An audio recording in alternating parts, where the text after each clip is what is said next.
esta ofrenda, la vida de Jesús por la salvación de nosotros, y que ahora a nosotros nos corresponde ser esa ofrenda para Él, hermanos. Que Él se sacrificó por nosotros y ahora nos toca a nosotros sacrificarnos por Él. Abramos la Biblia, hermanos, allí en Lucas capítulo 19, y leamos del verso 11 al verso 27. Y 17, en los cultos de la tarde se estuvieron explicando cada parábola, y hoy quiero concluir esta enseñanza de las parábolas. En la mañana se dio una parábola y hoy concluimos esta serie de enseñanzas, hermanos. Gloria al Señor, que nos permite este año terminar y ser meditado por las parábolas. Lucas 19, del 11 al 27. Sin duda alguna el Señor nos dará temas para este 2018, hermanos. Temas específicos para que los siervos prediquen durante este 2018, temas específicos, y también en los cultos de oración, temas específicos de la oración, hermanos. Dios tiene preparado para su pueblo. Leamos de una manera alternada este hermoso pasaje que habla de la parábola de las 10 minas. Oyendo ellos estas cosas, prosiguió Jesús y dijo una parábola por cuanto estaba cerca de Jerusalén, y ellos pensaban que el reino de Dios se manifestaría inmediatamente. Dijo pues,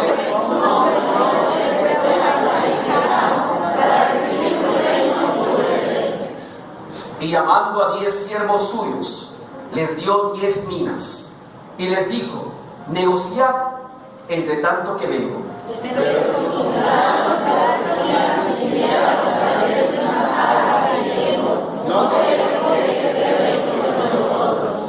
Aconteció que vuelto él, después de recibir el reino, mandó llamar ante él a aquellos siervos, a los cuales había dado el dinero, para saber lo que había negociado cada uno.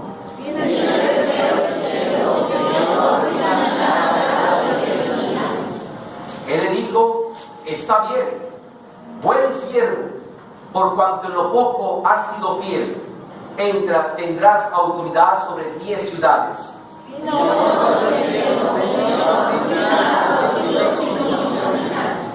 Y también a este dijo: tú también sé sobre 5 ciudades.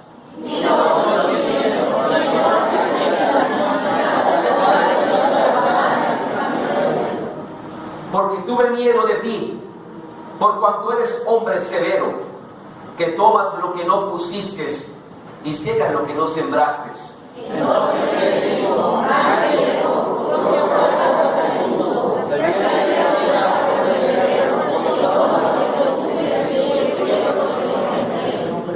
¿Por qué pues no pusiste mi dinero en el banco, para que al volver yo lo hubiera recibido con los intereses?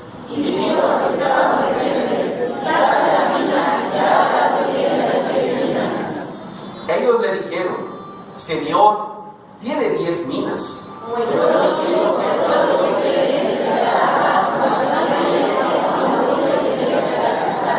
Juntos, amada iglesia. Y también aquellos mis enemigos que no querían que yo reinase sobre ellos, traerlos acá y decapitarlos delante de mí. Amén. Señor, te damos honor y gloria. Y esta tarde tan hermosa, Padre, cada uno de mis hermanos aquí dentro del santuario te agradece, Padre, te agradecemos esta dicha de estar en tu casa, Señor. Casa de oración y casa de enseñanza, casa de alabanza y casa de sanidad, Señor. Gracias, Dios, que no hay otro refugio mejor que el Señor estar contigo, Padre. Señor, refugiándonos en ti. Y usted ha hecho este lugar para que aquí se te glorifique y tu pueblo venga a regocijarse y venga a recibir la porción que has preparado de alimento espiritual para todo tu pueblo, Señor. Para que al salir salgamos edificados, salgamos con nuevos bríos, salgamos con nuevas fuerzas, salgamos renovados, porque has ministrado cada corazón aquí presente. Gracias, Dios, que hemos derribado cualquier pared que nos impedía venir, Padre.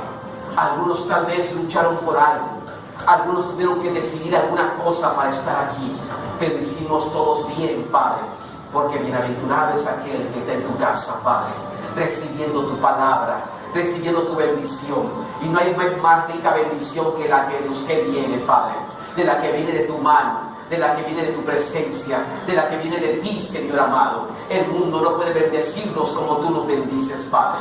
El mundo no puede darnos lo que usted nos da, Señor. El mundo no puede hacer las cosas que usted nos hace, Señor. Bienaventurado aquel, Señor, que se regocija en ti y que, Señor, es su deleite, Señor, en ti se deleita. Gracias, Padre, por tu pueblo, Padre. Y rogamos, Señor, que este momento, que tu pueblo calla, Señor. Calla porque queremos escuchar el poder de tu palabra. Queremos escuchar la enseñanza de usted. Queremos escuchar, Señor, lo que tú preparaste para mí y en particular para cada uno, Señor, de nosotros, Señor. Oh, Padre, preparo mi corazón, preparo mi mente, preparo mi atención. Me preparo, Señor, para recibir tu bendición esta tarde, Señor. Tu nombre sea bendecido, tu pueblo te glorifique, Señor, en el nombre de Jesús. Amén y amén. Ocupemos los 40 minutos que tenemos de la predicación de la palabra de Dios. Según el versículo número 11, mantengan abierta la Biblia, ya que, hermanos, es importante mirar lo que acontece. Una parábola, hermanos, es importante ir mirando detalles de la parábola para recibir la enseñanza de Dios. Y nos dice algo, el versículo 11, hermanos, nos da dos preámbulos, dos cosas, hermanos, dos parámetros que nos dice el por qué el Señor dice esta parábola. Siempre cada parábola de Jesús tenía una razón por la cual lo manifestó. Nunca dijo por decir algo, siempre tenía un propósito para el corazón de la gente, ya sea para los discípulos, sea para los enfermos, sea para las que están alrededor. Siempre las palabras de Jesús tenían un objetivo muy directo, hermanos. Y es que aquí en este versículo 11 nos muestra incluso el por qué el Señor enseñó esto con parábola. Y dice el 11, dos cosas que podemos ver en el 11, que dan como en la introducción al mensaje según la parábola. La introducción que puso el Señor es la siguiente: oyendo ellos, y está hablando quiénes son ellos, los discípulos y la multitud que le seguía. ¿Por qué? Si ustedes miran después del versículo 27, sigue la entrada triunfal de Jerusalén. Así que el Señor Jesús estaba rodeado de una multitud, estaba rodeado de la gente que quería ver que entre el rey a Jerusalén. Quería ver qué iba a hacer Jesús con aquellos maestros de la ley. Quería ver la gente que iba a hacer con los reyes, con el gobierno, con la casa de él. Quería ver qué iba a pasar con esa entrada triunfal a Jerusalén. Los discípulos también querían ver qué sucedería. Y en el versículo 11 nos dice: oyendo ellos estas cosas, prosiguió Jesús y dijo una parábola. Por cuanto estaba cerca de Jerusalén, estaba entrando y estaba por entrar a Jerusalén, y ellos pensaban que el reino de Dios, ¿qué dice, hermanos? Entendamos esto, ¿qué estaba pasando? La multitud estaba pensando, estaba diciendo: es el momento que el rey tome poder y tome dominio sobre los romanos. Y ahora que entra a Jerusalén, va a tomar el reino. Hermanos, ellos pensaban que el reino de Dios iba a manifestar inmediatamente. Que al entrar a Jerusalén, al entrar en este momento, Jesús iba a tomar el gobierno. Ellos, hermanos, los judíos, y aún hay judíos muchos, que aún esperan aquel gobierno que arrebate, hermanos, y que ponga en victoria al pueblo. Ellos pensaban, ellos estaban sometidos a Roma. Los judíos estaban sometidos al poder romano. Y hermanos, pensaban que en esa entrada triunfal Jesucristo iba a manifestar su poder, iba a manifestar su gloria, iba a derrotar a los romanos, iban a saber quién era él. Pensaron de una manera que no era lo correcto. A veces cuando nosotros pensamos algo, tenemos que aprender a cuestionarnos. No es lo que yo piense, es lo que las Sagradas Escrituras dicen. Y tenemos que tener cuidado siempre en saber cuando hacemos o decimos algo, porque tenemos que apegarnos a la Escritura, apegarnos a las promesas de Dios. La dice que la gente pensaba, porque ellos pensaban que iba a tomar esto. La Biblia no dice esto, ni no decía esto. Era algo que ellos pensaban, y entre ellos los discípulos también decían, bueno, también ya sabemos que a lo mejor toma vida el reino, y pues somos los discípulos, los más allegados, y a quién va a poner como príncipes, pues a nosotros. Y también los discípulos de una manera pensaban que era el momento que a lo mejor Dios iba a poner autoridad sobre en ese momento. También ellos se involucraron en lo que la gente piensa. Ojo, cristianos, no nos involucremos en lo que la gente piensa, en lo que la gente puede estar pensando fuera de Dios. Tenemos que apegarnos a la palabra santa del Señor. Y dice la Biblia, hermanos, en este versículo 11, esos dos elementos importantes, porque el Señor habló esta palabra para corregir el mal concepto y para corregir lo que ellos estaban pensando que no era correcto. Ellos pensaban, hermanos, que Jesús iba a tomar el reino y el gobierno en ese momento. Por eso viene una multitud.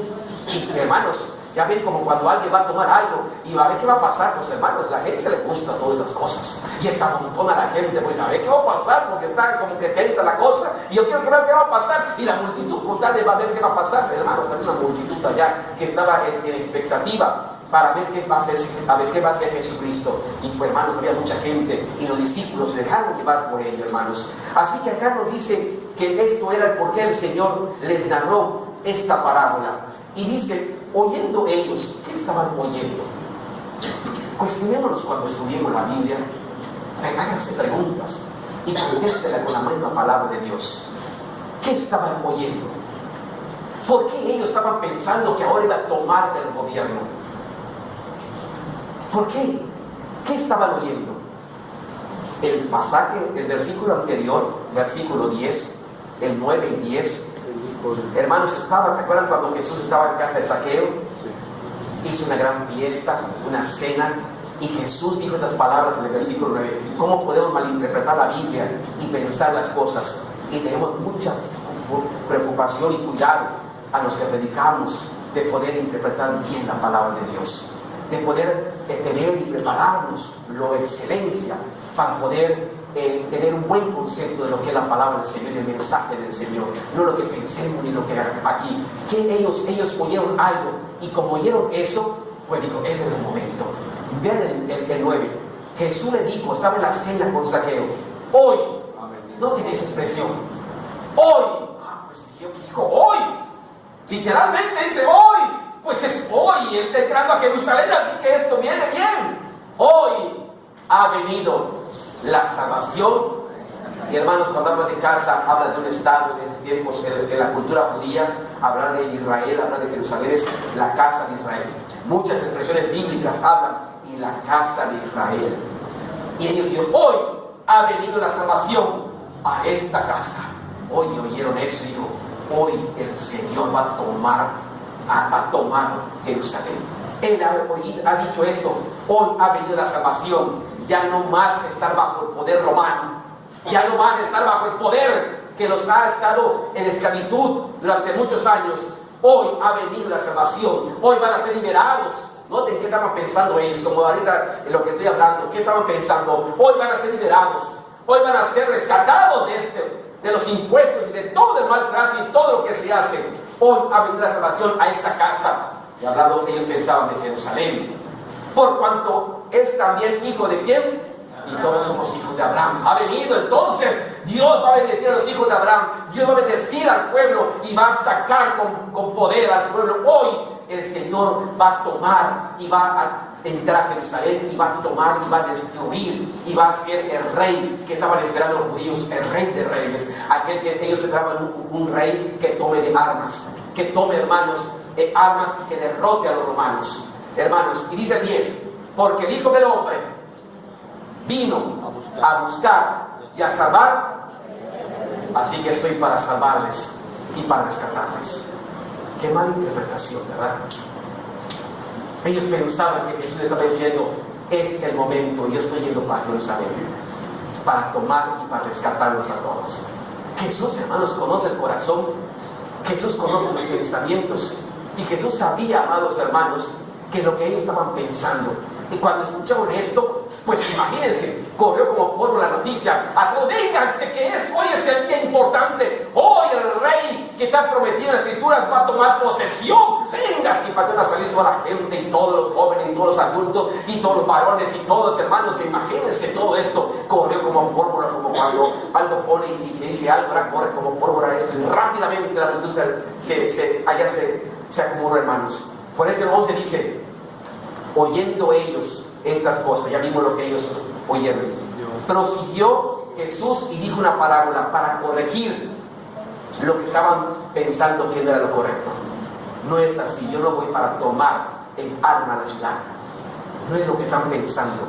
Por cuanto estaba cerca de Jerusalén, porque él estaba entrando a Jerusalén, y ahí estaba el palacio principal, allá estaba el gobernador, allá estaban los principales sacerdotes, allá estaba el templo principal de los judíos, así que era en la ciudad principal, como que alguien venga y tome el palacio.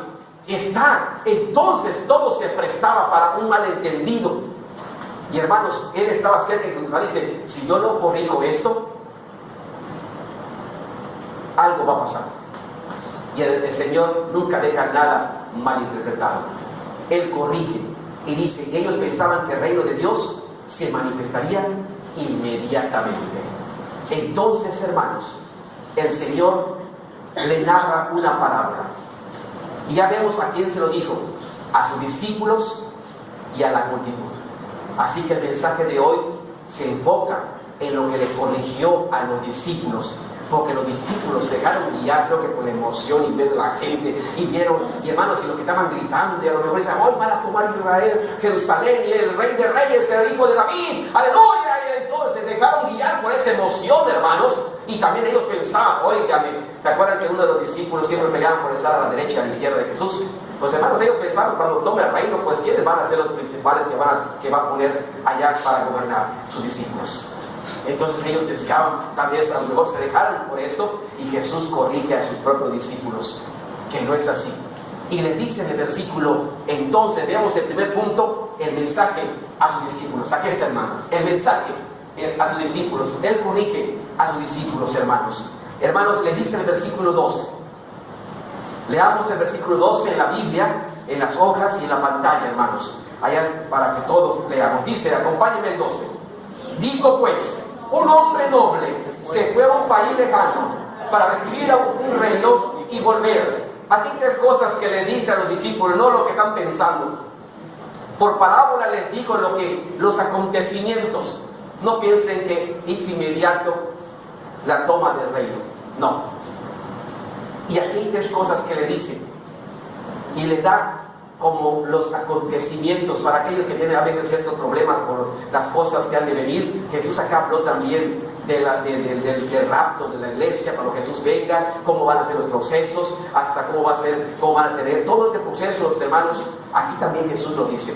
¿Saben qué? Quiero corregirles las cosas que van a suceder. No es así. Que si un día voy a venir y a tomar y vendré como rey de reyes, pero no es el momento, porque ahorita vine para morir por ustedes. Vine para ser el cordero de la Pascua.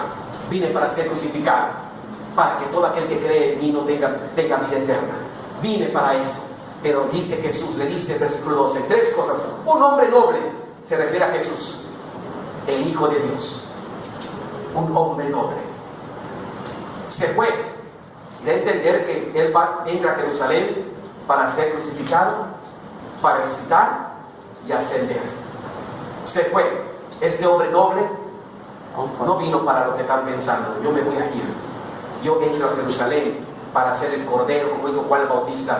Es Jesús, el cordero de Dios, que quita el pecado del mundo. No vine ahorita para tomar posesión, como ustedes quieren, de rey, sino que vine para morir por ustedes. Yo tengo que irme, volver a mi reino. Un hombre se fue a un país lejano, volver al Padre, para recibir un reino. Ahora sí, para recibir la corona, para recibir el reino que ha ganado a través de su muerte, que ha ganado a través de su resurrección. Por eso el Señor Jesús es coronado Rey de Reyes y Señor de Señores. En ese momento yo tengo que volver a mi lugar, y que me coronen como Rey de Reyes, que mi Padre me diga, toda potestad es dada en el cielo y en la tierra, y al Padre le pareció al Hijo darle toda la gloria, todo el poder. Yo tengo que volver a mi Padre, y ahí el Señor y nuestro Padre dará el poder y la gloria al Hijo, pero volverá, dice, verá un reino y volver. Y aquí hay para lo que en el futuro, el Señor volverá, hermanos. Amén. El Señor viene. Yo tengo que irme, tengo que ser crucificado, voy a resucitar, iré al Padre, pero voy a volver. Ese es el orden y no es al momento. Y el Señor está corrigiendo a través de esta parábola lo que pensaban que iba a acontecer en el entrada triunfal de Jerusalén. Yo tengo que morir, resucitar, como les había dicho, ir al Padre, tomar el cetro que el Padre me ha dado como Rey de Dios, como el Rey de Reyes, como el Salvador del mundo, y un día vendré como Rey. Jesús vino, nació en un establo, pero cuando venga, hermanos, vendrá con poder y gloria. Amén. Y el momento ese todavía no es este, le dijo. Volveré con poder y gloria, pero todavía no es el tiempo. Falta mucho. Falta todavía que el tiempo pase.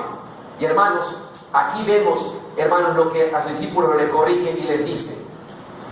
La palabra de Dios hoy en día, estamos en el tiempo de esperar a Jesús. Estamos en el punto de que Jesús viene por su pueblo. Jesús viene por sus discípulos. Yo voy a volver. Fue la promesa de Jesús, aquí en la parábola lo manifiesta, volveré. Allá en Tito 2:13 es lo que nos dice la Biblia a todo el pueblo. El pueblo de Dios está guardando ese momento, está guardando la venida de Cristo, está guardando, hermanos, que Cristo venga y que pueda llevarse a su pueblo antes, hermanos, que pueda tratar primero con sus discípulos. Por eso le dice, primero voy a tratar con ustedes, me voy, me dan mi trono y un día volveré con ustedes. Volveré. En Tito 2:13 leamos juntos, dice, aguardando la esperanza bienaventurada, la manifestación gloriosa de nuestro gran Dios y Salvador. Hermanos, todos estamos guardando la esperanza, y guardar es que nos mantengamos en la esperanza, guardando fielmente la venida del Señor. Una de las cosas por qué el Señor Jesús instituyó, hermanos, la segunda ordenanza, que es la Santa Cena, es como un filtro, como algo para que no olvide la iglesia de quién dependemos, para que no olvide la iglesia que alguien murió por nosotros, que lo que somos y lo que es por el favor de Jesús, por la gracia de Dios. Y esto, cuando tomamos la Santa Cena, hermanos, como iglesia, es como hacer un análisis, porque como hemos leído en el pasaje, examinémonos. Y cada vez que tomamos la cena, el cristiano se examina. Y en la iglesia cada mes se hace un examen. ¿En qué fallaron? ¿En qué fallaron, Señor? Al tomar la Santa Cena, me hace que me examine y me hace que pedir perdón, levantarme, seguirte, Señor, así como tú lo hiciste conmigo, que te entregaste por mí, y me examino y yo tengo que corregirme. Y cada vez lo hacemos, porque esa es una manera, hermanos, de poder tener esa bendición de examinarnos, hermanos. El Señor, hermanos, hace esto, y la iglesia está guardando, está esperando la venida de Jesucristo. Un día, hermanos, en cualquier momento, Jesucristo viene, y viene pronto, hermanos. Y no es necesario que digamos tantas cosas de lo que están sucediendo, que todos conocemos y que vemos en televisión y en prensa y en todo lo que está pasando en este mundo, que en menos de un año las cosas se han vuelto muy peligrosas en lo que es la naturaleza. Hermanos, cosas que no se veían en este año 2017, 2018, se están viendo. Y hermanos, Jesucristo dijo que cuando veáis que el árbol ya está, que el fruto ya está, ya viene el fruto, cuando vean los tiempos así, es que está cerca la venida de Jesucristo. Y Jesús, hermanos, viene por su pueblo. Amén. Y hermanos, mientras tanto, ¿qué va a hacer el pueblo? El Señor Jesús le dio una cátedra y le dijo el orden, pero mientras tanto yo vuelvo, no se pongan a jugar. No es para estarnos viendo quién es más que quién. Mientras tanto que yo vuelvo, ¿qué vamos a hacer? Mientras tanto que viene el Señor por la iglesia, ¿qué deben hacer los discípulos? ¿En qué debemos ocuparnos? ¿En qué debemos estar pendientes? Y Él se lo dice, hermanos, y le dice en inciso A, el inciso A, hermanos, dice, mientras tanto tienen un gran trabajo. Entonces, entendemos los pasos que Jesús enseñó a sus discípulos. Mientras esto no viene, mientras yo vengo de nuevo por ustedes, tienen un gran trabajo. La iglesia tiene un gran trabajo. Usted y yo tenemos un gran trabajo. Tenemos un gran trabajo. Empezamos con el canto, alza tus ojos y mira, la cosecha está lista. Que pueda ser como el mar y que envuelva algo así, ¿verdad? Que envuelva a todos con la palabra santa del Señor. Tenemos mucho trabajo que hacer, hermanos. Tenemos mucho que hacer y menos que perjudicarnos, menos que afectarnos y menos que ofendernos ni nada. Hay mucho trabajo que hacer. Cuando alguien está muy ocupado no tiene tiempo para cosas que dañen, hermanos. Está tan ocupado, hermanos, que ni siquiera toma en cuenta estas cosas, hermanos. La iglesia tiene que ocuparse. La iglesia tiene mucho trabajo, hermanos. Y no hay tiempo para estar haciendo cosas que no convienen, hermanos. Con razón la palabra dice aprovechar bien el tiempo. Mientras tanto Cristo no viene, la iglesia y los discípulos tienen un gran trabajo. Y nos lo dice el versículo 3. ¿Cuál es el trabajo? Vamos a ver el versículo 13, versículo 13. Leamos el versículo 13. Dice, todos juntos, y llamando a 10 siervos suyos, les dio 10 minas y le dijo, negociad entre tanto que vengo. 3 cosas aquí también importantes, pocas palabras, pero qué gran enseñanza. Y acá nos dice la palabra, llamando a 10 siervos suyos. Este hombre noble llamó, ¿a cuántos hermanos? A 10. Y les dio 10 minas. Y la indicación fue negociar. Entre tanto, entonces la iglesia tiene que estar ¿qué? Negociando, trabajando, ganando. La iglesia tiene que estar negociando, hermanos. Pero vamos a explicar este versículo. Acá nos habla de 3 cosas. Llamó a 10 siervos. Los siervos simbolizan los discípulos. Los siervos en esta parábola es la iglesia. Es usted y soy yo, los hijos de Dios. Así que nos identificamos, porque el Señor estaba corrigiendo a los discípulos y nos está enseñando. Así como llamó a sus discípulos, nos llamó también a nosotros. De aquí estamos como siervos del Señor. Así que es para mí también esto. Llamó a 10 siervos. Esta cantidad, hermanos, en la mañana explicaba un poquito esto. La cantidad de 10, hermanos, era un mínimo que la costumbre judía se hacía. No podía haber un número menos de 10 para algo serio, para un acontecimiento, para un contrato, para un negocio. Tenían que haber 10 testigos, 10 personas, para que vean la formalidad de las cosas. No podían ser menos de 10. Era la costumbre judía, hermanos. Aún en las sinagogas, en el tiempo de Jesús, no comenzaban la actividad en las sinagogas en los judíos si no habían 10 varones. Tenían que cumplir el mínimo de cantidad, 10 varones, para que comience la actividad en las sinagogas. Era un número mínimo. Acuérdense de las 10 vírgenes, acá 10 siervos. Jesús, pues de una manera u otra, llamó hasta tocó el número mínimo, a 10. Y hermanos, ligeramente para no irnos en tanto, hay 2 acontecimientos cuando Abraham le indica, es indicado por Jehová que va a destruir Sodoma y Gomorra. Y Abraham le dice, Señor, ten misericordia, destruirás a Sodoma 650 que teman tu nombre. Y Jehová le dice, por esos 50 no los destruiré. Si habrá 45, por esos 45 no lo destruiré. Padre, perdóname mi insistencia, pero significa que 40, por esos 40 no lo destruiré. Padre, perdóname, insisto, si a ver por 30, Señor, no lo destruiré por eso, amor a esos 30. Padre, perdóname de nuevo, pero sigue a haber 20. Por esos 20 no lo destruiré. Y el último número que mencionó Abraham es el mínimo que se puede aceptar para algún acontecimiento. Padre, discúlpame, Y si aún, lo mínimo, y si aún son 10, vamos a empezar, lo menos que la costumbre judía se acepta, por amor a esta mínima cantidad de 10, no lo destruiré. El número 10 es importante. Cuando en la historia de Noemí y Esther y vos, hermanos, cuando iban a tomar, vos iba a tomar a la dama, llamó a 10 testigos, dice la Biblia, para que digan, bueno, aquí está, y la tomo. Y la tomó, 10 testigos. El mínimo en lo que es la Biblia, en la costumbre judía, son número 10. A lo mejor también, hermanos, bíblicamente el Señor Jesús, ¿a cuántos discípulos llamó? A 12, ¿verdad? Se pasó un poquito de lo mínimo. Bíblicamente llamó al número. Si alguien dice, bueno, ¿por qué fueron 12? ¿Por qué no pudo haber sido 7, no? El 7 es el número bien, ¿no? Perfecto, es el 7. ¿O por qué 10?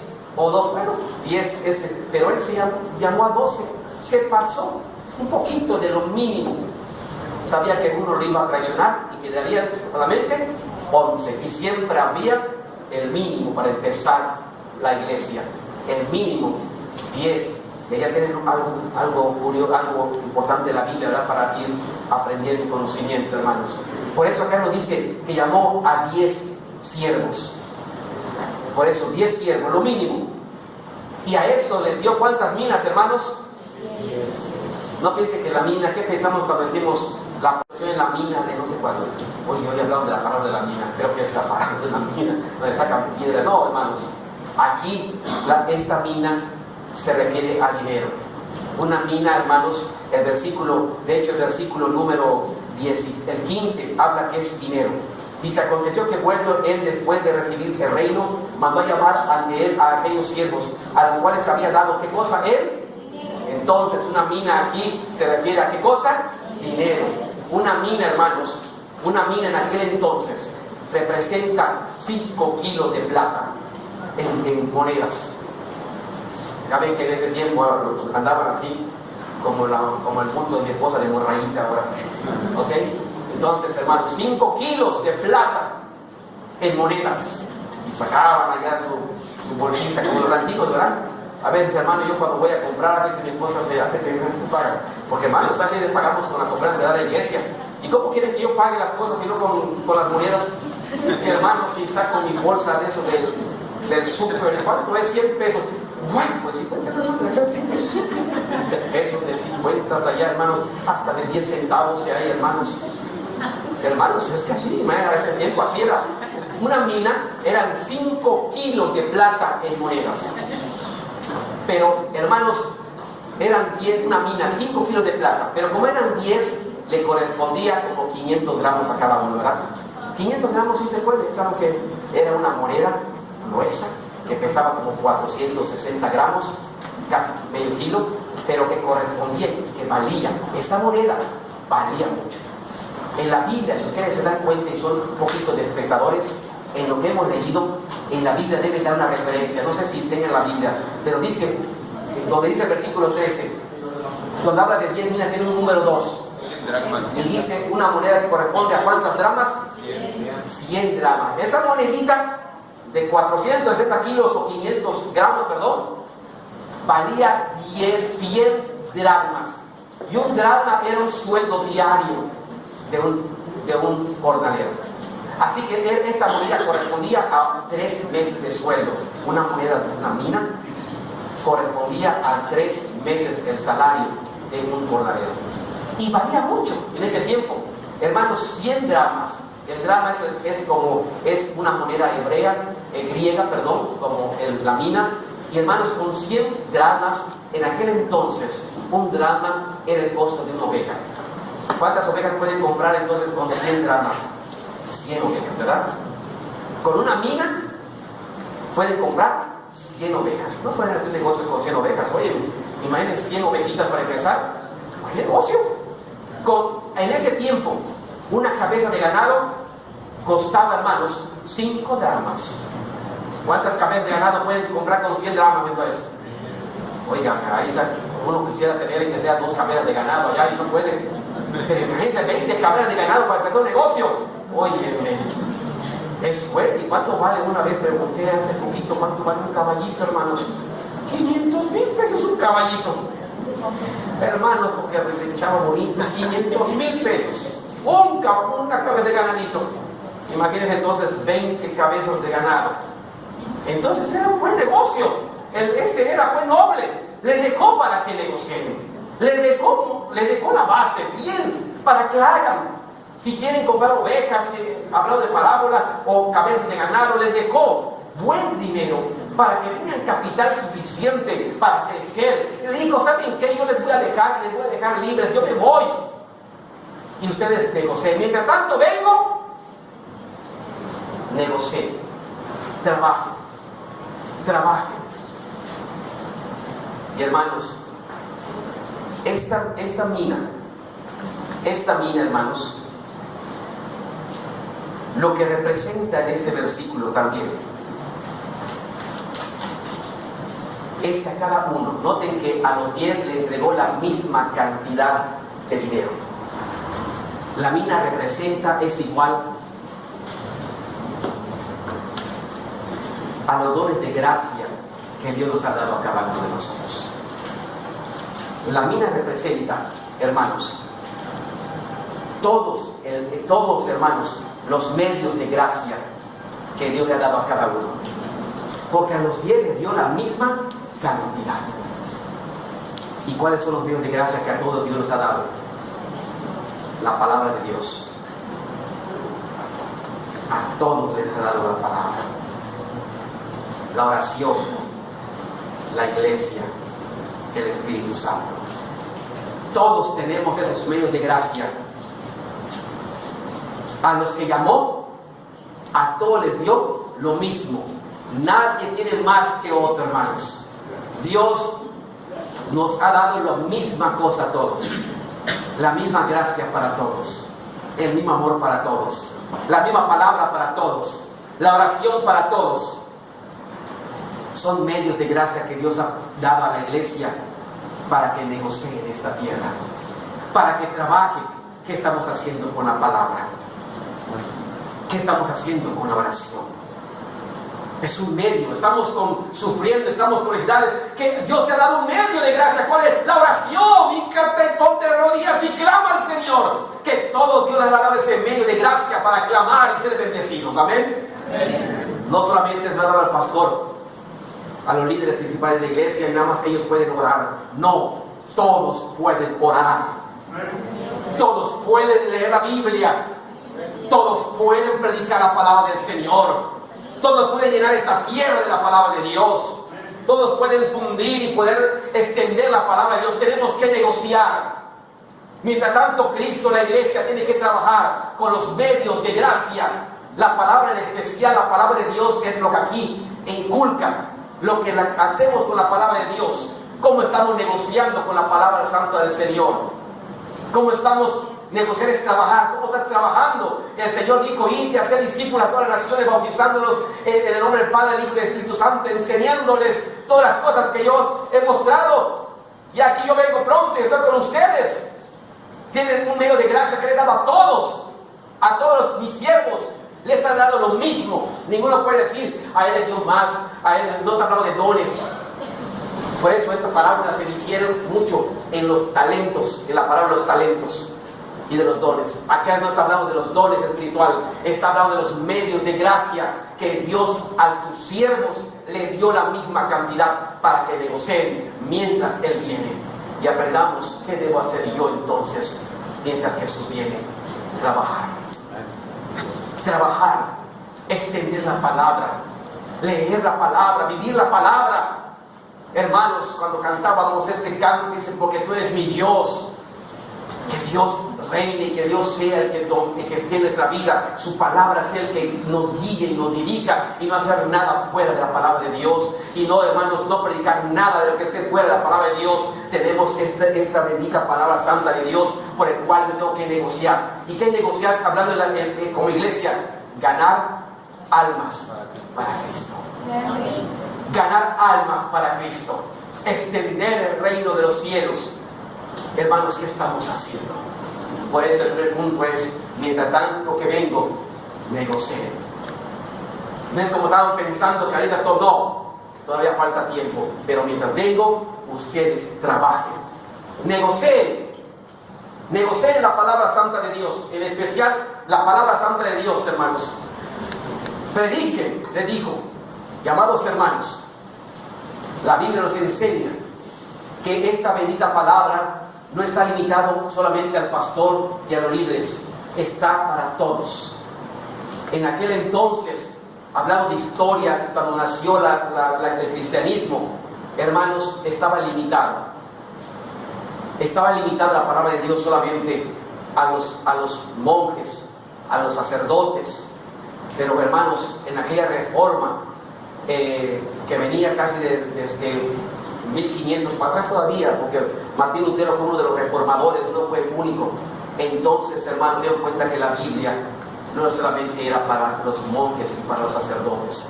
La palabra de Dios es para todos. Y todos tienen alcance de la palabra de Dios. Y todos tienen alcance de ser salvos, hermanos. Porque el Señor así es. Y por eso vino la reforma de la iglesia, hermanos. Porque se dieron cuenta que la palabra no está limitada. Está para todos. Para toda la iglesia.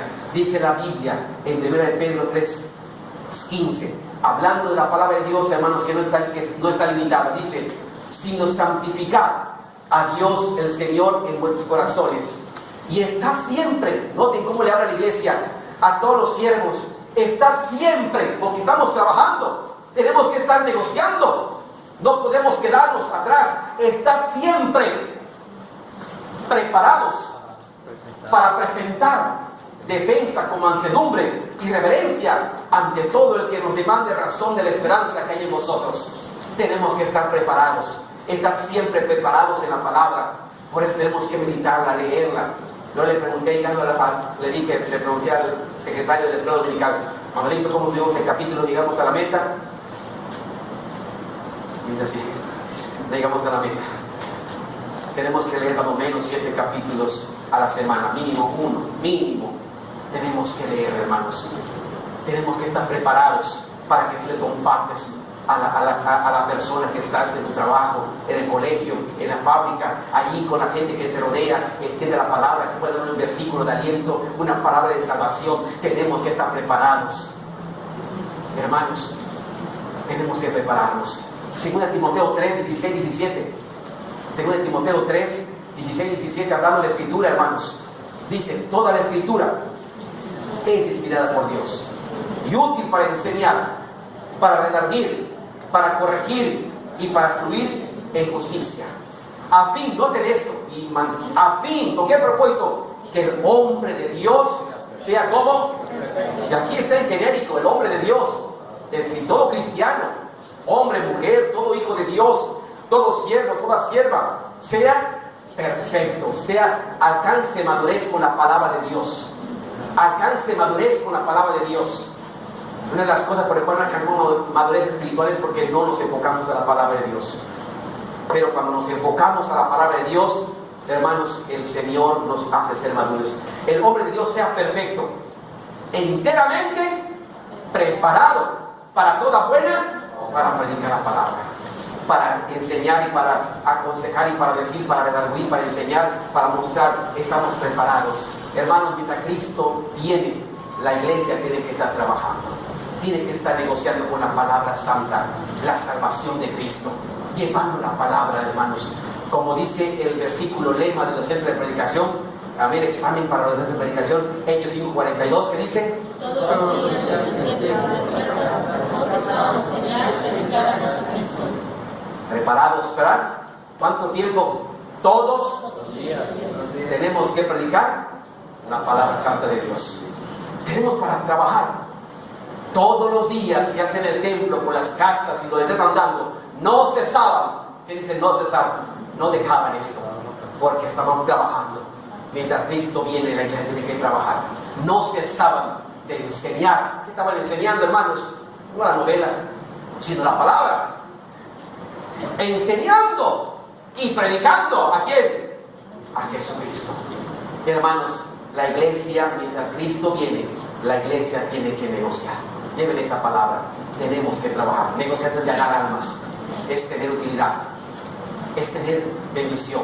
Y empiece con la familia, empiece por ustedes. Y hermanos, sigamos trabajando en los campos, sigamos trabajando en la iglesia. Hermanos, qué hermosa parábola y qué hermosa enseñanza. Jesús le estaba corrigiendo a los discípulos que pensaban que iba a tomar el reino de una vez. No, no es así. Yo me voy, pero y vendré y tomaré, pero todavía no es. Mientras esto no pasa, ustedes olvídense de soñar todavía quién va a ser el mayor y el menor.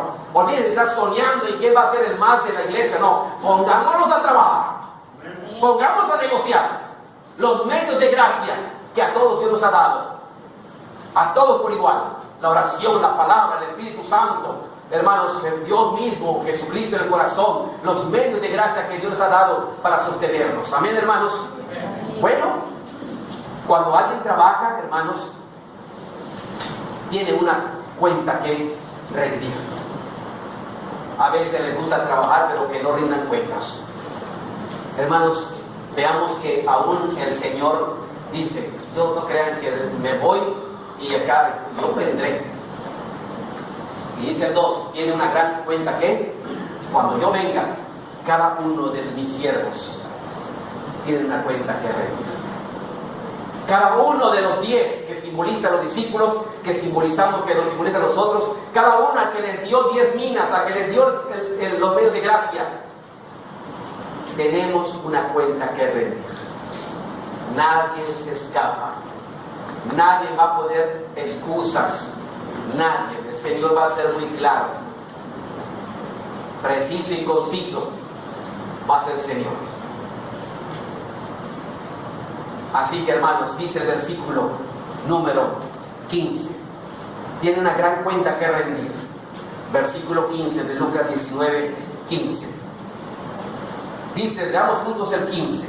Aconteció que vuelto él va a volver, hermanos, es un gran hecho, una gran verdad esto. Aconteció que vuelto él, después de recibir el reino, ya vendrá como, hermanos, ahora sí como rey, con autoridad. Vendrá para tomar dominio, vendrá para sacar cuentas. Ahora sí, vendrá para sacar cuentas del sacrificio que él hizo en la cruz, para ver qué utilidad ha hecho esto, qué han hecho con el sacrificio del Señor Jesucristo, qué hemos hecho. Dice, vendrá, dice el 15, aconteció que vuelto él después de recibir el reino, mandó a llamar ante él a aquellos siervos. ¿Se escapó alguno, hermanos?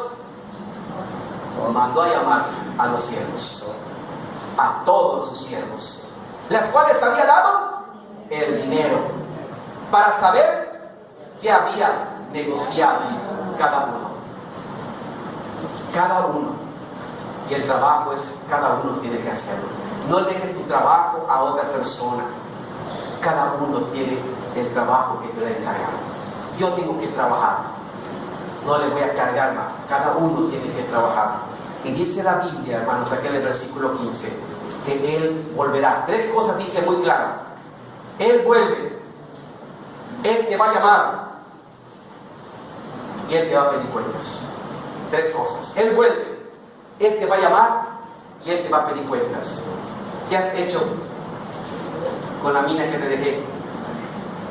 Y hermanos, cada uno dará cuenta. Y hermanos, en la historia de la homilética, este acontecimiento se da en el rapto de la iglesia. En el año de los 7 años de tribulación acontecerá esto. Y mientras aquí entran los 7 años de tribulación, la iglesia no está en la tierra. La iglesia, como Jesús vuelve. Cuando Jesús dice vuelve, está hablando del rapto de la iglesia. No está hablando de su aparición física y visible, sino en el rapto. Él vuelve y primero trata con sus siervos. No está tratando todavía con la gente. Todavía está corrigiendo a sus siervos. Él está tratando con sus siervos. A sus siervos le dejó el trabajo y primero tengo que sacar cuenta con los siervos. Yo vuelvo y en la etapa de la tribulación, en el cielo, hermanos, hay un juicio que se llama el Gran Tribunal de Cristo. Y en ese Gran Tribunal de Cristo es para rendir cuenta como cristianos ante Cristo. Yo morí por ti. Como ese vino, ¿qué hiciste por mí? te dejé las mismas minas que todos. No puedes decir que a él le dices más, no, le dediqué a todos. ¿Qué hiciste con la palabra? ¿Qué hiciste con el trabajo? Hermanos, vamos a rendir cuenta cada quien. La Biblia nos enseña en 2 Timoteo 2 Corintios 5:10. 2 Corintios 5:10 nos enseña acerca de ese acontecimiento. 2 Corintios 5:10 lo dice: porque es necesario que todos, y está hablando a los hijos de Dios, todos nosotros, todos, porque Dios nos ha llamado y nos ha dado a todos las mismas cosas, comparezcamos ante el tribunal de Cristo, para que cada uno reciba según lo que haya hecho mientras estaba en el cuerpo, sea bueno, si hayas hecho un buen negocio o hayas hecho un mal negocio, o hayas producido con esa mina, con esas 100 ovejas, con esos 20 cabezas de ganado, si hayas producido otras 20 que hemos hecho con la palabra, lo que sembró en el corazón del Señor, con frutos ha dado. Y el Señor dice aquí que es el tribunal de Cristo, para que todos comparezcamos ante Él. Hermanos, vamos a rendir cuentas, todos, hermanos. Y esto nos hace pensar, hermanos, que tenemos que enfocarnos en nuestra vida cristiana, en lo que Dios nos ha dado, en lo que Dios nos ha dado a todos. Trabajemos, un día el Señor nos va a pedir cuentas, hermanos, como la Biblia dice, hermanos, en lo que tú has negociado. Los que hayan trabajado fielmente saldrán ganadores, hermanos, porque el Señor dice, cuando se presenta el primero, veamos lo que dice el versículo bueno, antes de pasar ahí, hay un versículo que el apóstol Pablo usa como para interpretar ese momento. ¿Saben qué? Yo he negociado, he terminado mi trabajo, porque la iglesia está para trabajar. La iglesia está para que negocie la palabra de Dios y gane almas. El apóstol Pablo, cuando ya estaba ya anciano, ya listo para partir, hermanos, dijo en 2 Timoteo 4, 7 y 8. 2 Timoteo 4, 7 y 8, que aquí lo podemos ver, en su vida también lo pueden encontrar. Dice: he peleado la buena batalla. Porque, hermanos, el trabajo es una batalla. El trabajo es una lucha. A nadie le gusta trabajar. Nos gusta ganar, pero cada vez no nos gusta trabajar. Y si es complicado el trabajo, menos que el agua allá. Pero, hermanos, en la obra del Señor no es fácil. Pero Pablo dice: he peleado la buena batalla. He trabajado. He negociado la palabra de Dios. He extendido el evangelio. Lo he llevado. No yo, sino Dios por la gracia conmigo. Porque no soy yo, sino es Él el que ha hecho todo esto. Pero Él de una manera decía: yo he cumplido. He negociado. Entendí el encargo que Dios me dejó. Cuando llamó cuando todavía era Saulo de Tarso, el Señor le dijo: a este hombre le he llamado para que lleve mi palabra y anuncie el evangelio a los gentiles, y también comprenda y entienda cuánto es necesario sufrir por mi nombre, porque él mataba a los cristianos. Y el Señor le dijo: bueno, ahora te toca a ti sentir lo que están sintiendo ellos. Y aún así, Pablo, hermanos, aceptó con mucho amor y trabajó, hermanos, y sufrió. Y por eso decía: yo no soy digno de ser llamado de los discípulos, porque yo perseguí a la iglesia, pero él peleando la buena batalla. He acabado la carrera. La carrera se acaba hasta el final, hermanos, hasta la raya. Allí está la meta, hermanos. Allí está la meta. He acabado la carrera. Tal vez empezamos corriendo porque empezamos bien, ¿verdad?, en la vida, y a la mitad como que ya empezamos a tener, pues el cuerpo se va desgastando, dice la Biblia, pero no dejamos de correr esta carrera. A lo mejor bajamos un poquito, y a lo mejor cuando llega empezamos a trotar un poquito más, porque ya está más difícil las cosas en el cuerpo, en la salud, pero no dejamos y abandonamos la carrera. Y aún cuando a veces el médico le dice, y ya no puedes ni correr porque tienes esto y esto, y si corres te pasa, pues nada más caminas, y ya estuvo con caminar, sigue tu vida caminando, pero no lo dejes. Pero nunca abandonamos la carrera, hermanos. He acabado, he peleado y he acabado. Dos palabras que se queden en la mente de la iglesia, en lo que es el trabajo: peleemos y acabemos, hermanos. Peleemos la buena batalla y acabemos la carrera. Por lo demás, está guardada la corona de justicia. Dios sabrá lo que tiene preparado para sus siervos. Nos toca ahora asegurar que sea, pero Dios no es injusto para olvidar, porque cada uno de nosotros hace para la obra del Señor.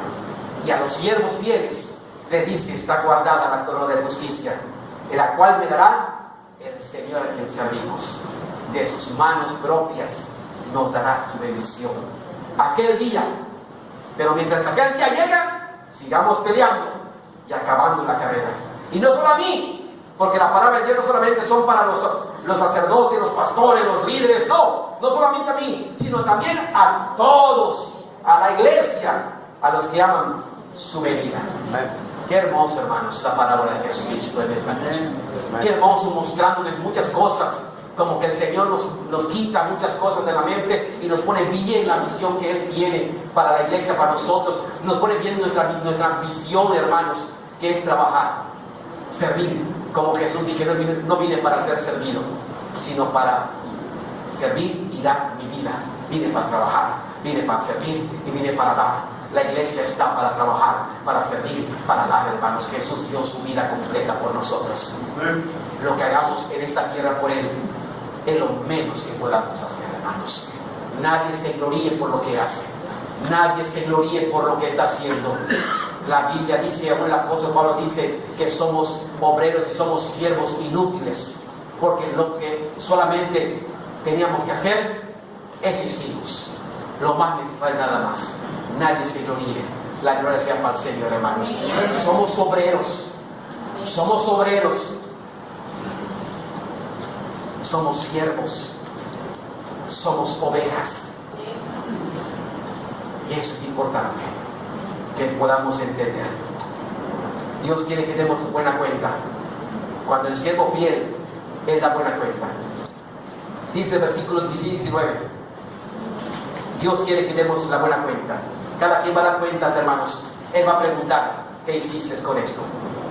Y dice versículos 16 y 19, hermanos, de Lucas 19. La buena cuenta. Tenemos a la buena cuenta. El título es la buena cuenta. Todos queremos dar buena cuenta cuando llegue, hermanos. Y yo quiero recordarles, como siempre he recordado, que una de las cosas que yo tenía en mi corazón desde muy pequeño es: yo no conocía al Señor, ni sabía del Evangelio, ni nunca había escuchado ni hablar del Evangelio, ni nunca había tenido una Biblia en mis manos. Pero por conciencia, por mí en mi corazón, yo miraba al cielo y siempre decía: debe haber alguien que sostiene esto. Alguien, hermanos, que pone el sol cada día, la luna, las estrellas, y que como algo va cambiando diario, alguien tiene que estar controlando eso. Yo no sé quién sea, pero yo quiero que cuando yo me muera, desde pequeñito, a los 12 años, 11 años, estaba yo sentado en la banqueta y hermanos, y veía el cielo y hermanos, y decía: yo quiero que cuando yo me muera, y digo: apenas tengo 12 años pensando en esto, pero yo quiero que cuando yo termine no sé cuántos años aquí, yo veía, hermanos, como mis tíos, hermanos, y mis familias y los amigos y todo, hermanos, se drogaban. En aquel tiempo era resistol solamente, hermanos. Hoy en día hay muchas cosas, pero en aquel tiempo era resistol amarillo, hermanos, y era lo máximo para ellos. Y cómo se mataban por hacer esto, y cómo se estrellaban en sus motos. En ese tiempo había muchas motos, no había carros, era un lujo tener carros en ese tiempo. La moto era lo máximo, y hermanos, se mataban muchos y se peleaban porque el alcohol y la cerveza estaban casi cada diarios por allá. Y veía yo mucho todo esto y decía: yo no creo que sea esto el objetivo de la vida, yo no creo que sea eso. Pero yo quiero que cuando esto termine, cuando ya esté, pues no sé con quién voy a estar, pero alguien final y me pregunta, yo puedo decir y levantar mi cabeza y decir: he cumplido la razón por la cual nací, he cumplido la razón por la cual estoy aquí en este mundo. Y hermanos, yo desde pequeño decía: yo quiero dar buenas cuentas, quiero dar buena cuenta. Y es lo que dice acá: Todos queremos dar buenas cuentas en aquel momento cuando el Señor te llame. No queremos dar malas cuentas, queremos dar buenas cuentas. Y el Señor dice, versículos 16 al 19, leamos todos. Vino el primero, diciendo, Señor, tu mina ha ganado 10 minas. Un siervo trabajador. Noten primero cómo él nunca pensó que era suyo lo que él tenía. ¿Cuánta gente hoy piensa que la iglesia es de él? ¿Cuánta gente, hermanos, líderes y todos religiosos, piensan que todo es de él? Y hacen de la iglesia un negocio familiar, y hacen de ellos un negocio particular, y piensan que es de ellos. Jamás este siervo fiel pensó que algo sea de él. Nunca dejó de pisar el suelo, como decimos. Todo, hermanos, es de Dios. Todo lo que tenemos es de Dios. Para Él sea la gloria completamente, hermanos. Y somos eslabones. Nos toca a nosotros ahora hacer las cosas. Mañana le tocará a otro hacer las cosas. Pero somos eslabones, hermanos, en el nombre del Señor. Este siervo fiel nunca pensó que era de él. Oiga, soy rico, vamos a malgastar todo lo que Dios nos dio. No. El Señor dice en el versículo 16, tu mina es tuya. Tu mina ha ganado, es tuyo. Todo lo que hacemos es para ti. Yo soy el siervo. 10 minas, hermanos. Fue buen empleado, buen siervo. Trabajó, negoció bien. Si pudo comprar, decíamos que con 100 dramas, 100 cabezas de ovejitas, pues ganó otras 100 ovejas. Ya entregó 200. Hermanos, fue buen negociador. Y el Señor le dice, Él le dijo, está bien, buen trabajo, buen siervo. Y es lo que tenemos que siempre desear, hermanos, y enfocarnos para que escuchemos esta palabra de Jesús, buen siervo. El Padre se lo dijo a Jesús cuando se fue bautizado. Este es mi Hijo amado, en el cual tengo complacencia. Palabras que deseamos escuchar de la misma boca y voz de nuestro Padre Celestial. Buen siervo, por cuanto en poco ha sido fiel. El siervo es como fiel. Un siervo es fiel. Es fiel. Tendrás autoridad sobre ciudades, sobre 10 ciudades.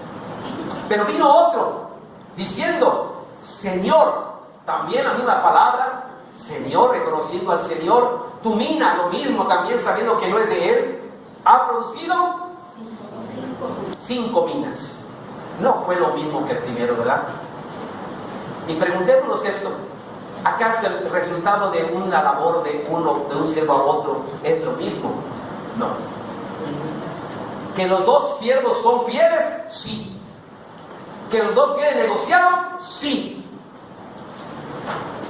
Pero los resultados a veces son diferentes. Pero los dos son fieles. Los dos negociaron. Es posible que alguno te está persiguiendo y está trabajando y está empeñado, pero está más difícil la cosa. No es lo mismo exponer la palabra de Dios en un campo donde ya está listo, a un campo, hermano, donde odian la palabra y matan a aquel que lleva la palabra y vean si los resultados son los mismos. No es lo mismo, hermanos, pero los dos son fieles, los dos son siervos, los dos están trabajando y dando su vida por el Señor. Sí, aquí no se está evaluando la cantidad que tú des, acá se está evaluando que tú eres un siervo fiel al Señor. El Señor le cuestionó, y bueno, ¿por qué tú los 10 y el otro 10 y tú 5? No, el Señor, cuando dio la expresión en el versículo 19, cuando la expresión del 19, Él le dijo, está bien, buen siervo. El versículo 19, y también a este dijo, noten que esta expresión, y también a este dijo, de entender que también dijo, buen siervo, también ha sido fiel. No lo diferenció con el otro. Esta expresión, y también le dijo a este, que sí que lo puso al mismo nivel, porque también los dos son siervos y fieles. El resultado fue diferente, pero los dos son sinceros, fieles. Tú también eres parte mío. Sé sobre 5 ciudades. El Señor dará premios como Él quiera. Pero hermanos, a veces, hermanos, no es la cantidad, es lo que estemos negociando con la palabra de Dios. A veces nos toca a nosotros sembrar la palabra de Dios, y a otros a veces les toca cosechar lo que sembramos, en el nombre del Señor. Como dice el Señor, cuando había problemas, uno de Apolos, uno de Pablo, uno de esto, ¿no? ¿Qué es Apolos y qué es Pablo y qué es Pedro y qué es esto? Somos solamente siervos de Dios. Yo sembré, pero el crecimiento, hermanos, mucha gente de aquí puede haber predicado el Evangelio y a lo mejor no está congregándose aquí, pero el Evangelio que sembraste dio resultado porque está en otro lugar, puede estar en otra parte, y allí está tu trabajo. Allí está lo que tú estás negociando con la palabra santa del Señor. No dejemos de negociar, hermanos, la palabra santa de Dios. Demos buenas cuentas, y las buenas cuentas nos va a dar solamente los siervos fieles. Los siervos fieles. Pero hermanos, las malas cuentas, ¿quiénes nos van a dar? Los siervos que no son fieles. Porque también algunos son siervos, sí son siervos, pero no negociaron, no trabajaron. Mejor guardar lo que Dios le dio. Mucha gente guarda lo que Dios le da. Dice, con lo que yo me conserve eso es suficiente. Me voy a conservar. Voy a guardar lo que Dios me ha dado. Esa mina que Dios me ha dado, esa palabra, la guardo. Y yo cuando venga el Señor se la entrego. Y pensamos, hermanos, malamente, que con conservarnos, con guardarnos, es suficiente. No, hermanos, tenemos que negociar. ¿Que somos siervos? Sí somos siervos. Aquí no está hablando de la salvación. Estamos todos en el cielo ante el tribunal de Cristo. Somos salvos. Pero hay creyentes que negocian la palabra de Dios. Y hay creyentes que guardan solamente y no negocian. No transmiten. No producen. Pero son hijos de Dios también. Pero allí son siervos que no son fieles. Que no tienen. Dice el versículo, hermanos, la mala cuenta es pensar que conservar lo que Dios te ha dado sin trabajarlo, poniendo siempre excusas, es suficiente. Piensas que con lo que Dios te ha dado, sin que lo trabajes, sin que te esfuerces, sin que pases hambre, sin que pases penumbra, sin que pases cosas, sin que te sacrifiques para aportar, para dar, y siempre con excusas, piensas que es suficiente. No estoy conservando. Cuando el Señor te llame, ¿qué vas a entregar? Señor, aquí está lo que tú me entregaste. Cuando menos no te robé, Señor. Cuando menos no te robé. Te entrego lo que tú me diste. Y esta no, hermanos. Dice el versículo 20. Vino otro diciendo, Señor, aquí está tu mina. Es un siervo que también sabía que la mina es de Dios y no era de él. Porque es un siervo también. La cual he tenido guardada. ¿Cuánta gente no guarda como en un panero las cosas de Dios para no compartirlas? ¿Cuánta gente, hermanos, no guardamos la palabra del Señor? Porque no sé que me vayan a... No, la guardamos y pensamos que sí está bien. No, hermanos. Tenemos que hablar, tenemos que negociar, tenemos que testificar el Señor. Este lo guardó. Ya con eso yo estoy tranquilo. Un día te van a dar cuentas de lo que vimos. Vas a dar una mala cuenta. Y Señor, hermanos, en el versículo, el siervo es malo, siervo infiel, con excusas para no hacer nada con lo que Dios le ha dado. El Señor le dará mal siervo. Vamos, versículo 22, Lucas 19, 22. Entonces Él le dijo, mal siervo, por tu propia boca es justo. ¿Sabías que yo era hombre severo, que tomo lo que no puse y que ciego lo que no sembré? Hermanos, hasta sus excusas eran mentiras. Porque ¿acaso no Dios sembró en su corazón la palabra de Él? Entonces, si Dios siembra la palabra en mi corazón, ¿qué es lo que va a pasar? Cuando menos que produzca. Cuando menos, porque la excusa es hasta mentirosa, hasta infantil. Cuando decimos que tenemos muchas excusas, hasta infantil se vuelve esto. No puedes hablar así. Yo te sembré a ti dinero, la palabra de Dios. Y cuando te siembro, lo menos que puedo recibir es el fruto de lo que yo sembré. Así que las excusas no van conmigo. Hermanos, podemos tener muchas excusas, pero tenemos que miremos la palabra, y miremos lo que somos, miremos lo que tenemos, porque hermanos, esto no va a funcionar. El Señor le dijo, con tu propia boca te mostró. ¿Acaso yo no sembré la palabra contigo? ¿Acaso no te di la mina? Tú la trabajaste para tenerla, yo te lo di. No, no es tuyo. Pues cuando menos lo hubieras dado al banquero para que los intereses también no hagan nada, pero con lo que tuyo iba a tener fruto, cuando menos los intereses. Yo sembré la palabra en tu corazón y eres un siervo, y cuando menos el fruto me habías dado. Y el Señor le dice el versículo, hermanos, 20, les dijo 24, y dijo a los que estaban presentes, quitarle qué cosa, hermanos, y darlo a los que tienen. Hermanos, a veces Dios nos da cosas, tenemos que trabajarlos, porque si no también Dios no nos va a quitar. Dios no nos va a quitar. Dios nos da las cosas para su obra, para su gloria y todo. Y estamos hablando de la palabra, estamos hablando, hermanos, de las cosas que Dios nos da materiales, de las cosas que tenemos al alcance. Dios te lo ha dado para que uses para su gloria. Cuando alguien, hermanos, es egoísta y no lo da para la gloria del Señor, tarde o temprano Dios te lo quita. Y a veces decimos, no, es que yo lo pedí para esto, para el Señor. Hermanos, y después decir, ¿qué pasó esto? Pues ya lo tuviste, ya estuvo, te olvidaste de lo que prometiste. Y a Dios, hermanos, no hay que prometer y no cumplir. Hay que aquel que no le cumple su promesa. Hermanos, el Señor es Dios y es santo. Y amados hermanos, quitarle la mina. Lo que tienes, quítenselo. Y déselo al que tiene más. Porque Él sí lo está trabajando. Porque Él sí lo está sudando. Porque Él es un siervo fiel. Hermanos, a veces el Señor nos quita cosas.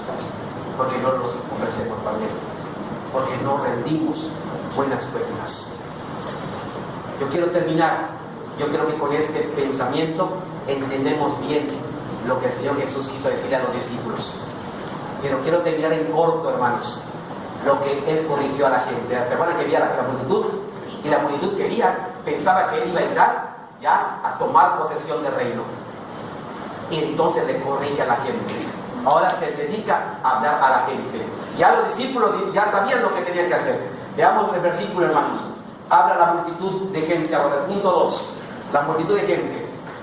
Veamos el versículo 14, hermanos. Vean el versículo 14. Leamos todos el versículo 14. Pero sus conciudadanos le aborrecían y enviaron tras él una embajada diciendo: no queremos que este reine sobre nosotros. La gente, ya no habla de los discípulos, habla de la multitud. Dice que sus conciudadanos, la gente de aquel buen hombre, no lo aborrecían y hasta no querían que él reine sobre ellos. ¿Qué nos da a entender? Que, hermano, lo que pasa en esta generación y en todas las generaciones, que esta generación perseverará en su rebeldía y en su obstinación de no venir a Cristo. Y aunque vean su tentación, no ceden a Cristo. Vemos gente rebelde, la gente le aborrecía, nada con el Señor, no quieren nada con Cristo, y menos que Él sea mi rey, el que me diga qué debo hacer en mi vida, el que controle mis pensamientos, el que controle mis pasos, el que controle mis manos, el que controle mi corazón, el que controle mi vista, el que controle mis bienes, menos que Él reine sobre mí. No queremos ese rey. No es así la gente hoy en día, hermanos. Jesús le decía a la gente: ¿saben qué? Yo me voy y todavía esta generación y las que vengan seguirán siendo rebeldes. ¿Qué trabajo tan grande era para los discípulos, hermanos, predicar en esta generación? Y ahora también es así. Gente que no quiere someterse, que aborrece y no quiere que Cristo reine. Y lo podemos ver que a sus palabras de Él, en pocos días oímos a la gente: crucifícale, crucifícale. ¿Qué es lo que te decía? Este se quiere ser rey, pero solamente tenemos un rey, es el César. Nadie va a reinar sobre nosotros, solamente César. Porque la gente vio que no tomó el reino, porque la gente vio que en vez de entre con cabalgura y con aves, con armas, entró en un burrito montado, en paz. Porque la batalla del Señor no son con armas, sino con cosas celestiales, hermanos.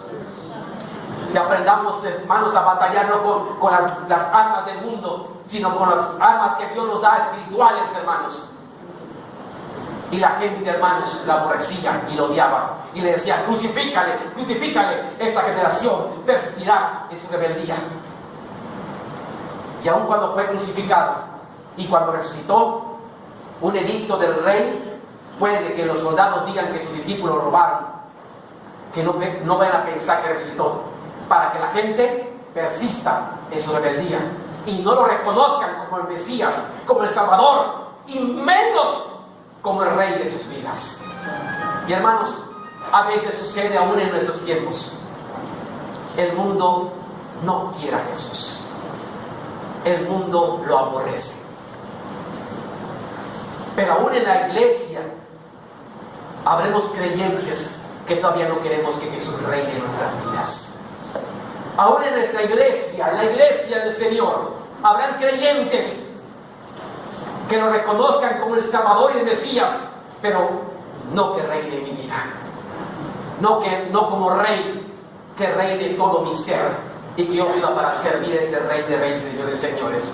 Aún en la iglesia se está batallando porque no todos ceden a que Él tome control de tu vida, hermanos. Tenemos que pensar esto y decidir como discípulos trabajar. Número 1, negociar con la palabra de Dios.